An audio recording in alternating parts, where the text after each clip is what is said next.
Well, today is a heck of a day for me.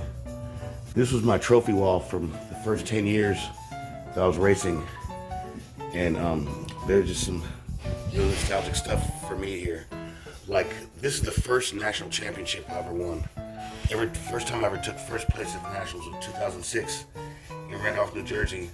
It was in a class called Sport Hydro, which was actually 8 NIM cells. This is before LiPo was even invented. There weren't even brushless motors back then.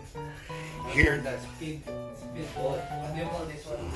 and here's my first saw record. It was only 30 miles an hour back in the. Well, no, that wasn't my first one.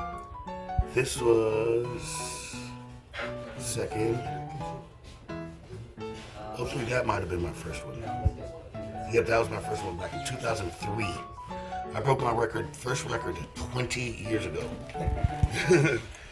And these are just other wins, like the 2013 Nationals. Got some first places. 2010 Nationals, first place. 2011 Nationals,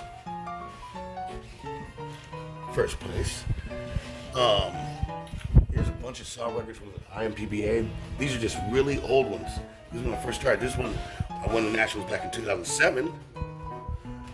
And yeah, Airtronics was always one of my favorite sponsors, man. Craig C.K. Kaplan took 100% golden care of me, and he still does today.